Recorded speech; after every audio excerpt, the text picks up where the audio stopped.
For the past several weeks, we have been dealing with questions concerning primitivism. And just by way of reminder, that is the belief that the way that we practice our faith is to seek to imitate what was being done in the first century.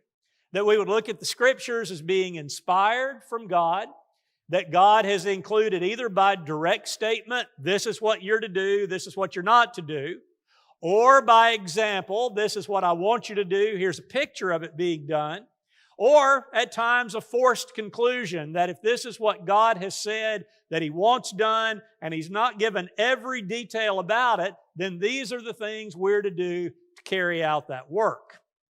So as we consider that, this morning I want us to look at a question that is not new by any stretch of the imagination. When you look at much of the Protestant religious world, what we're going to talk about this morning has been going on for centuries. When we talk about more primitivist-oriented congregations, it's a question that has been going on maybe for the past 75 years or so. And that's going to be, what can we use as far as non-church resources to carry out the work of the Lord? So as we think about this from a congregational standpoint, I'd like to begin by just giving somewhat of a quick review of some things that we looked at last week as we talked about the work of a New Testament church. If a church is trying to be like a church in the New Testament, what is it going to do? And so we talked about the collective worship that's being offered. Now understand, that's not work. What we've done this morning, we would not classify as work, yet we certainly would say it is collective in action. And so as we look at the first century, we see several things, either by command or example or both, that congregations were called on to do in worshiping God. Just as we've done this morning, we assemble together to partake of the Lord's Supper by the direct statement of Jesus and by the example that we find in 1 Corinthians chapter 11.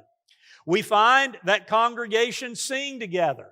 Paul wrote to the Ephesians, he wrote to the Colossians, both groups, he's saying to them, you're to speak to one another in psalms and hymns and spiritual songs. We see that congregations pray together, that we are to pray without ceasing, or as Paul writes to Timothy, that in every place men are to raise up holy hands in prayer. Again, what's being done? And as Paul wrote to Timothy once again, and he said, when you engage in public reading. So all of these things are worship that's given.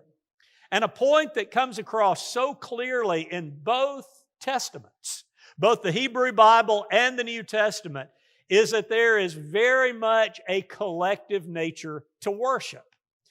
In more modern times, we focused a whole lot more on the individual nature of it, that our hearts are to be right, that it's to come from sincerity, and that is exactly right and needs to be preached, but not to the exclusion that worship, as described in the Bible, is almost always discussed in terms of what we are doing together. So we've dealt with that. We've talked about those things. We also see that the church is to be involved in teaching. When we go to the New Testament, we find that the churches would often read the apostles' letters and then send them on. We find this in Colossians chapter 4 and verse 16, where Paul says, when this letter has been read among you, have it also read to the church of the Laodiceans, and see that they also read the letter from Laodicea. These letters may have been specific to a group, but yet what are we finding? We're finding that the groups needed these things regardless to whom the original audience was. Just as this morning, we as a congregation are reading from this letter to the Colossians. So churches read the apostles' letter. We find specifically that leadership within churches are to instruct and to teach. Paul told Timothy, therefore an overseer must be able to teach. We find that as Paul wrote to the Romans, he talked about that there's going to be some who are given to exhortation, and there's some who are going to be given as teachers. The one who teaches in his teaching, the one who exhorts in his exhortation. Exhortation is a part of teaching. It's an encouragement for people to do better. It's an encouragement to keep on doing what you're doing. And certainly teaching would be biblically oriented. And the elders are making sure that that's happening. We find that the work of the church is involved in preaching. We find that from the example of the Apostle Paul. He wrote to the Corinthians and he said, by which this message that you're being saved, if you hold fast to the word I preached to you. How did they find out the gospel message? It was through preaching. It was Paul delivering it to these Christians, to these people who would later become Christians. To Timothy, he exhorts and he says, preach the word, be ready in season, out of season. And then some of the things involved in that preaching are things we've already discussed. Reproving, rebuking, exhorting with complete patience and teaching. So a church is involved in the preaching of the gospel. A church is involved in edifying fellow Christians. We find again the apostle writing to the Ephesians where he says, rather speaking the truth in love, we are to grow up in every way into Him who is the head, into Christ, from whom the whole body joined and held together by every joint with which it is equipped, when each part is working properly, makes the body grow so that it builds itself up in love. That's edification. The building up, the encouragement to stay on the path of salvation. And that's a work that a church is given. And then finally, let me add this before we get to that final point. As we've looked at in some of the earlier passages, this would involve correction. That when a Christian is not behaving the right way, part of that teaching, part of that exhortation is going to be correcting, as we find in 1 Corinthians chapter 5, where they discipline a man who is just flaunting spiritual things. He's in an affair with a member of his family. Nobody's taking any action. Paul says, stop ignoring that and deal with it. And then finally, we see that the church, in a very limited way, is to carry out financial support of fellow Christians. This morning, we've taken part in a collection. And so if there was a member in our group that was in need of financial assistance, we would take it from that collection. Now, as we look at 1 Corinthians 16 and 2 Corinthians chapter 9, those collections were very specific. They were taken for a need that was given. Yet, we also find within the New Testament that a church can have a treasury. We'll see that here in just a second. And so the implication is a church has got to get funds in some way. The only way that we see churches getting funds are through these free will offerings. And so then, we've taken it upon ourselves as a congregation in order to carry out the work that we've been assigned to do that's going to cost us something to do it, that we follow this example of how churches were getting money. So we have that free will offering. We see that at times it was given to widows. Here's the example of a treasury. The Apostle Paul says, teach people that if a widow meets all these specific categories and she's going to come under the financial protection of a church, you can take out of the treasury to give to her. And the indication is that's a regular thing. This is going to be your livelihood. Also, we find that there's times of crisis, such as with the Corinthians, that there were brethren in need, and so they were taking up this money in order to give, to take care of that. So then, here are all of these things that we find a local church doing. It's not a long list. There's not just a huge amount of work as far as a specific listing of things that's given, but yet these things are what a church is to carry out. So this morning, let's narrow down our list a little bit.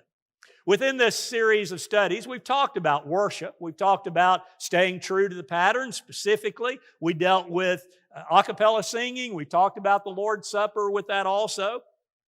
And I'm also going to save edification for another day. I had originally intended for this sermon to deal with both of those, but I saw that it was going to become unmanageable as far as time was concerned pretty quickly. So we're going to punt on that one for this morning anyway. And so what I'd like for us to do for the next few minutes is to talk about the church's work in teaching, the church's work in preaching, and then the church's work in financial support for those who are in need. And what we're going to see in this is that really there's two different paths that have been followed. That when we talk about the preaching of the gospel, the teaching of the Bible, the taking care of others, there's two distinct ways that has and is being done.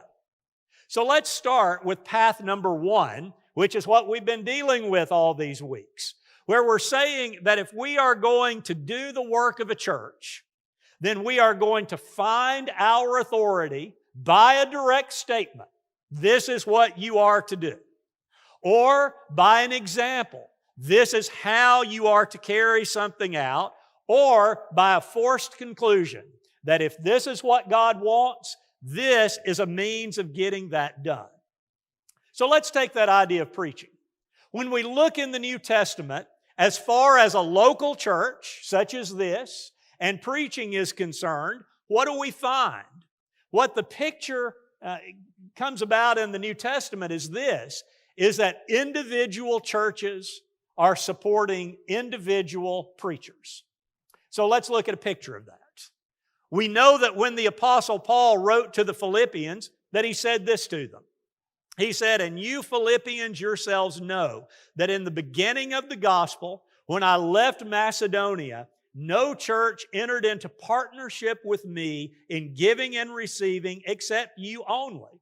Even in Thessalonica, you sent me help for my needs once and again." It can be 2 times within the book of Philippians, Paul says, "You're partners with me in this."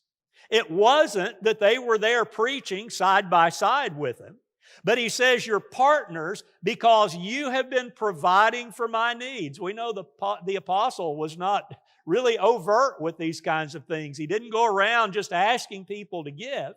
Yet here is a church that saw his needs and they're providing for them. So then we've got this picture of preaching being done with a church taking care of a man and his needs.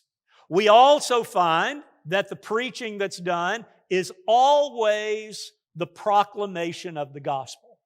And what I mean by that is, whenever someone is preaching, you have no doubt about what's going on. The message of Jesus Christ is being spoken. And what we do not find is that there is some incentive to draw people in to hear the gospel message. Now, the reasoning somewhat is gone is, well, people might not on the beginning of this thing be interested in the gospel. So then, let's kind of create a way of shielding it briefly to make the relationships, and then we'll start preaching. Now, that might be fine as far as our personal evangelism goes, in loving our neighbors, caring for the needs of our neighbors. But in the New Testament, when preaching was being done, that is what was center stage. That was the incentive. And just as the apostle told Timothy, sometimes people are going to listen and sometimes they're not. Sometimes it's in season, sometimes it's not in season. And so both of these things then are ways and patterns that we're seeing within the New Testament church.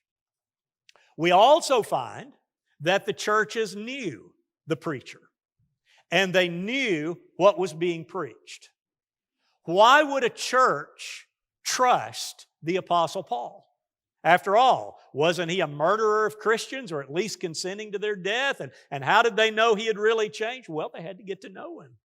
They had to understand who he was. And this is something that I believe all churches really need to take into consideration. I have seen some major problems where a church will begin to support a man on the word of somebody else, and many times those have gone badly. And the church was not aware of the man, not familiar with him, not keeping up with his message. And at occasions I've heard of situations where for years false teaching was being done.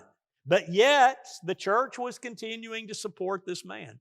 I've said it many times. I'm going to say it one more time this morning.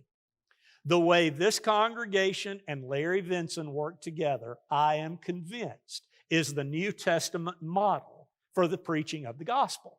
Here is a man we know. Here is a man who comes and reports back yearly. We're aware of his message. You've been kind enough to send various ones over to get a look at that work, to see what's going on, to bring that report back.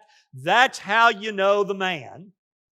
And that's how you know the message that's being preached. It's a very simple arrangement. The church is familiar with the man and trusts that man to say, we're going to provide your livelihood so that you can give your time and your devotion to the preaching of the gospel. What do we find when it comes to teaching? Well, it's not going to be a great deal different in that regard. We find in this case that overseers are tasked to make sure that truth is being presented. Now, we saw earlier that an overseer is to be able to teach, but that doesn't necessarily mean he's going to do all of the teaching. But a group of overseers of a church is making sure that that flock is being cared for as they need to be. I want us to think about Paul's words to the elders that he's meeting with in Acts chapter 20. It says, now from Miletus he sent to Ephesus and called the elders of the church to come to him. And when they came to him, he said to them, and then we're going to skip down a little bit, I know that after my departure, fierce wolves will come in among you, not sparing the flock. And from among your own selves will arise men speaking twisted things to draw away the disciples after them. Therefore be alert. What's an elder to do? An elder is to make sure that the teaching that's being done within a church is right, that it's truth, that here right under the noses of its members that some are not being led away by those who would have false ideas. We also find that the teaching is to produce spiritual maturity. This is one of the things the Hebrew writer was so upset about with the group to whom he was writing. And he said to them this, for though by this time you ought to be teachers, you need someone to teach you again the basic principles of the oracles of God. You need milk, not solid food. One of the greatest compliments that I hear of this particular church from those who teach is, I'm really worried about all the questions I'm going to get. Because what that indicates is there's a lot of studying going on. There's a lot of maturity of people who are reading these things and thinking about these things and wanting to bring them out. But in so many places, it's the worry, I don't know if anybody's going to listen. I don't know if anybody's going to pay attention. Or even worse, you don't really have an emphasis on spiritual maturity. The teaching that's done is very shallow, very weak. It's not producing maturity. Listen to what the Hebrew writer says. He says, I'm embarrassed about that. You ought to be teaching others, and yet you need to be taught again these basic principles. A church is making sure that its presentation of the teaching material is producing maturity within its members. So preaching is to do that. Teaching is to do that. We also think about financially providing. Again, very limited in what we find in the New Testament. The examples that we look at are only Christians receiving funds from a church. Nobody else. Only those who are of the faith. And the church, the way it's presented, is the absolute last resort. It's not that the church is in the front of the line giving to someone in need. Much more, the church is at the end of the line. What do I mean by that? Well, first of all, in many situations, that's an individual's duty. There are things going on that all of us can help with. I want to take you to a passage that is fundamental in understanding this. If anyone thinks he is religious and does not bridle his tongue but deceives his heart, this person's religion is worthless. Religion that is pure and undefiled before God the Father is this: to visit orphans and widows in their affliction and to keep oneself unstained from the world. Okay, so here's a very broad work that's to be done. But if you notice this passage, it's not written for a congregation. It's written for an individual.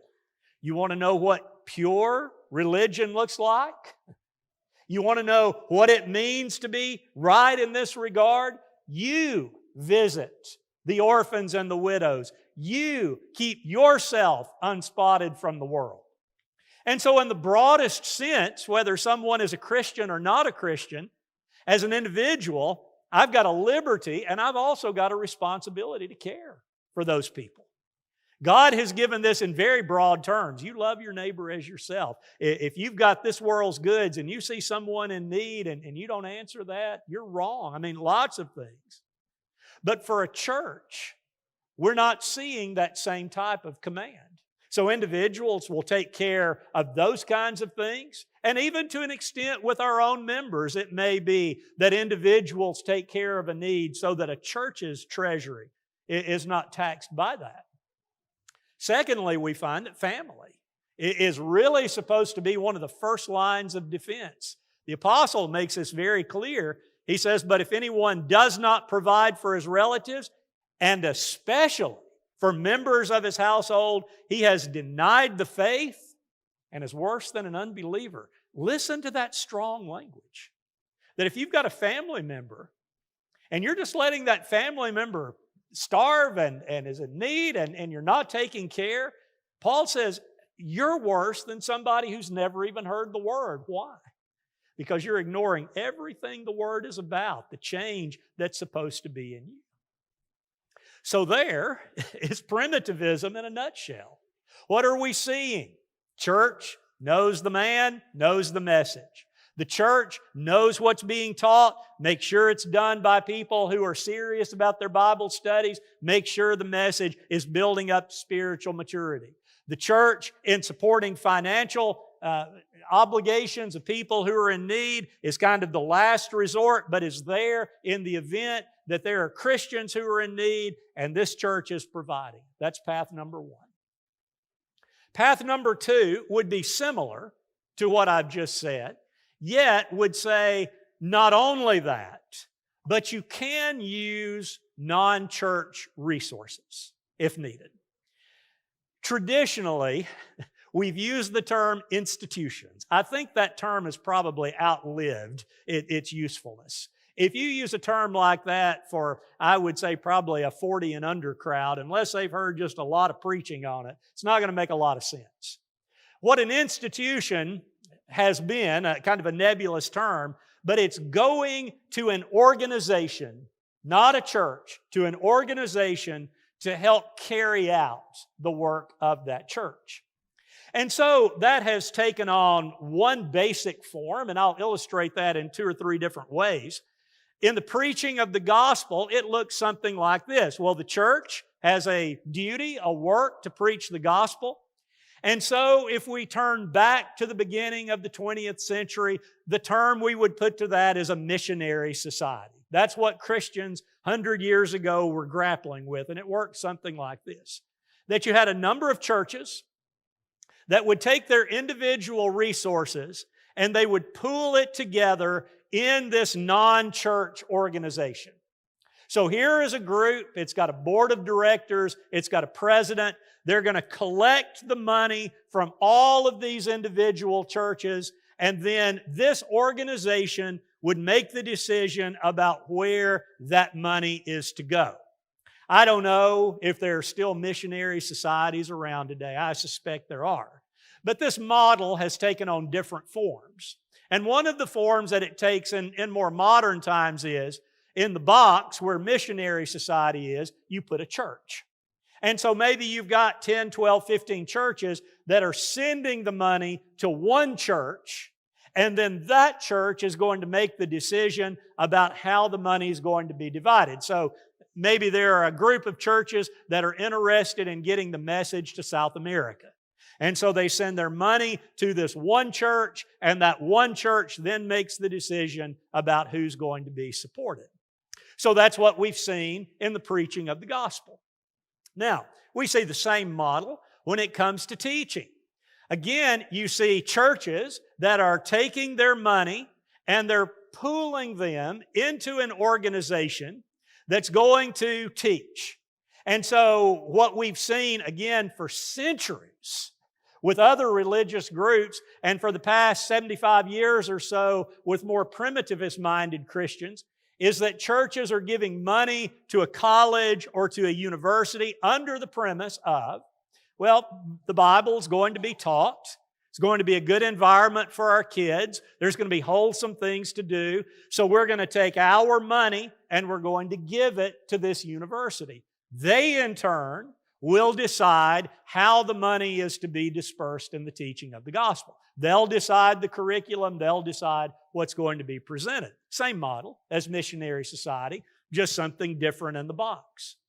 We can say the same thing when it comes to the financially providing. Now, this one will differ just a bit.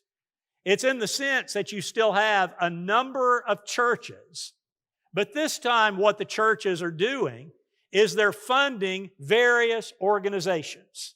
So go back 50 years, and the big argument was, can a church give to orphans' homes? You go back a little bit further, I don't know if any of these are even still around, can a church give to widows' homes? Can a church give to hospitals? Because after all, these are all good works. They're good things going on. We're to take care of widows and orphans, and therefore churches decided that they could support these organizations, non-church organizations, but that the church's money could be used for their operation. So that's path number 2.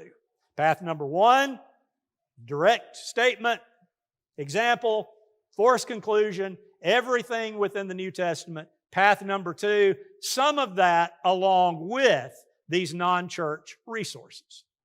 Now, as we tie all of this together, there's some things that if we are primitivist in our mindset, that we got to ask. Okay, we got to ask. Now, this lesson is not going to make much difference for somebody who doesn't believe that you approach the Bible in a primitivist way.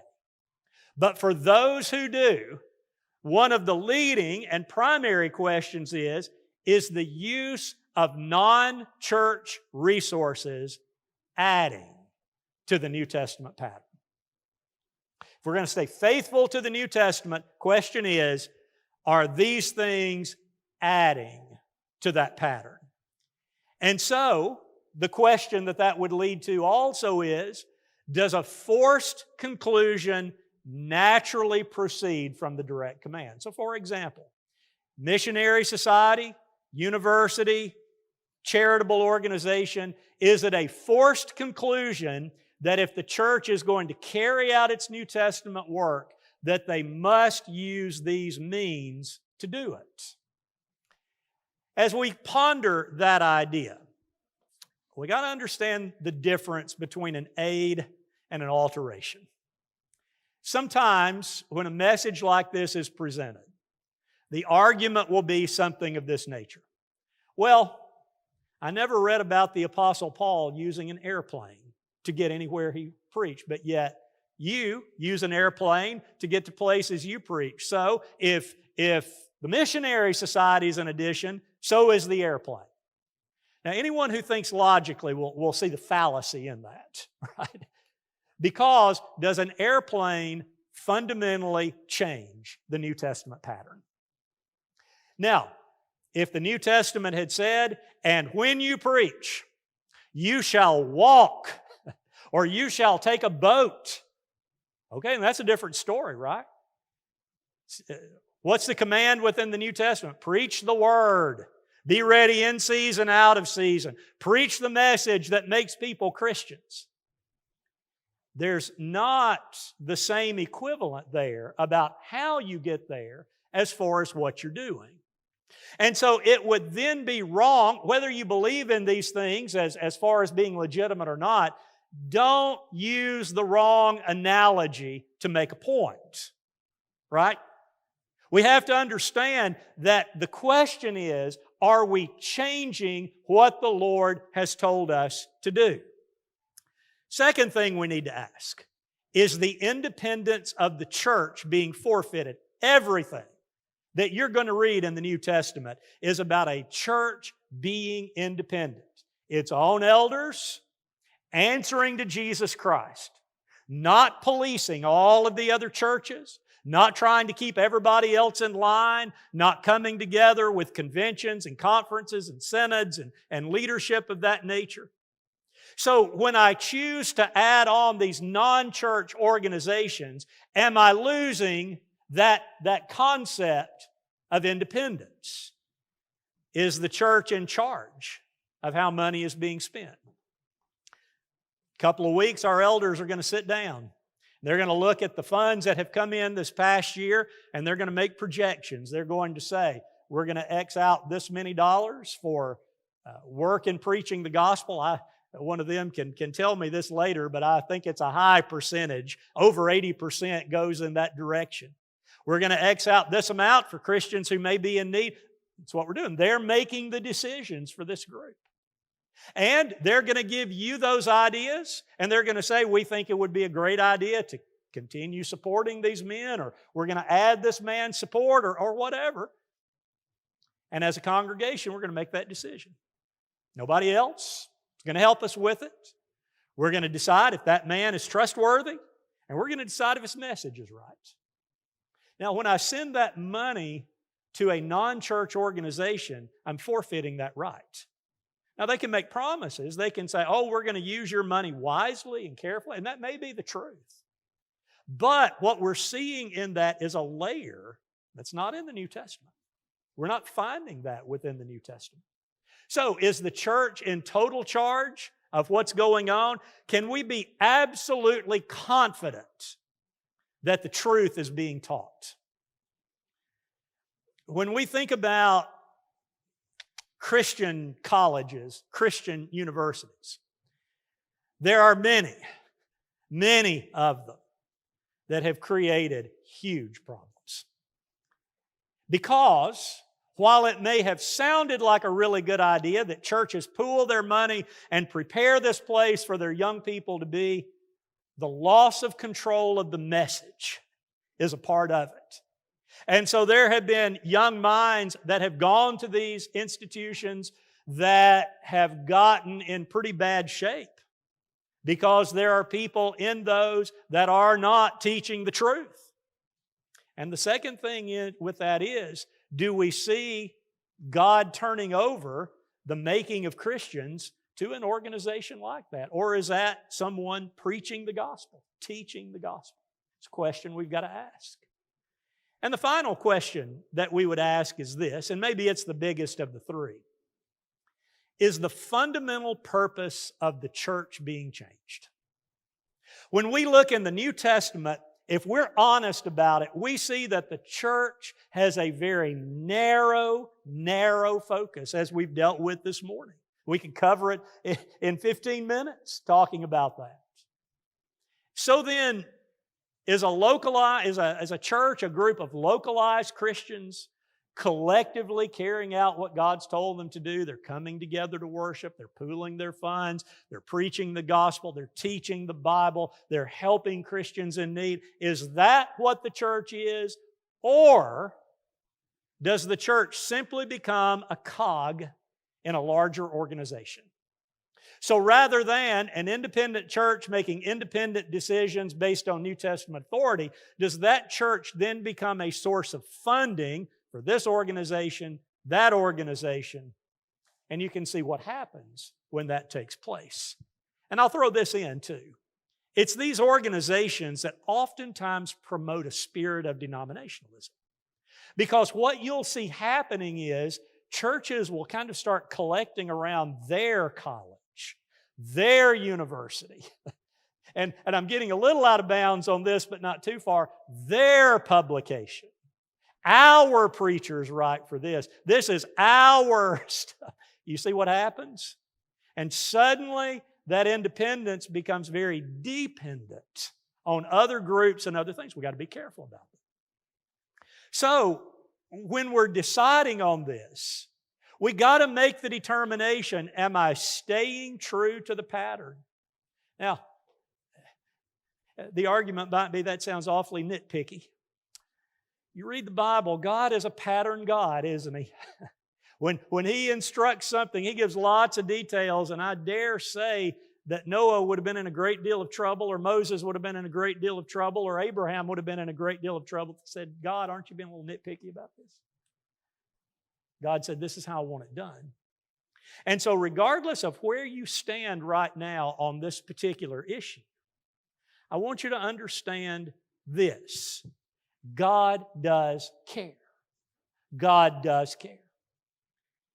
And maybe the hardest of this is with the idea of charity. Because in the 21st century, churches are considered charitable organizations. We are looked upon as institutions that are given to charity. And that ought to be true to the New Testament pattern. But when we think about extending and broadening this charity, we understand that non-church organizations are going to be open to everyone. They're not going to say, well, are you affiliated with this group? Because only this group can come in to this particular organization. It's not going to be the case. And so we're seeing a definite change there, where in the New Testament, the charity is going to Christians. Now it's being very broadly distributed. And the obvious response to that is, well, what's wrong with that? That's really good. Well, the problem is, think about how many directions it could go. You think about right here in Madison County, how many millions of dollars we alone could spend if we're trying to help everyone. And suddenly, the fundamental purpose of the church has changed from this group of collective Christians organized for this purpose, doing this work, to something much broader and bigger. That's what we've got to consider. And so whether we're talking about preaching, or whether we're talking about teaching, or whether we're talking about these charitable organizations, the point is, it matters. It matters what we do. And so, again, regardless of where you are right now, don't make the argument, that seems like just a waste of time to even think about it. It doesn't matter as long as we do it. Yes, it does. And so I offer you these things to meditate on and to think about. And if you're in agreement, as I am, with that path number one, keeping the church very narrowly focused, think about how that's going to continue. Or if you have not ever maybe considered these uses of non-church organizations, I simply ask you to give it some thought. Consider the arguments I've presented, see if they bear out. If they do, take action. If not, you can dismiss them. What we've seen in primitivism is that God has given a pattern, and that we are not being narrow-minded to say, we want to do what God says. We keep the work of the church and the work of individuals in perspective, and we make sure the church is doing what He desires for the church to do. Thank you for your good attention this morning on this topic. Let me tell you the basic gospel message of primitivism, and you can read it in a lot of places in the New Testament, and that is, you are to believe in Jesus Christ as the Son of God, and you are to be baptized into His name. And in doing that, you're going to repudiate your past life. You're going to confess His name as your Savior. You're going to be baptized, and God says at that point, my grace is going to be given because I see your faith, and those sins are removed, and you're raised in newness of life. We're going to have a message on that next Sunday night. And I hope that you'll bring your friends to hear that. But I hope even more this morning that if you're not a Christian, you're hearing it. And that you'll make the decision to do what's right, to turn your life over to Jesus Christ, to give your life to Him, and to have your sins washed away. This morning, if you're ready to respond to that ancient message that still saves today, the time is right. God's given you this opportunity, and you can come as we stand and sing together.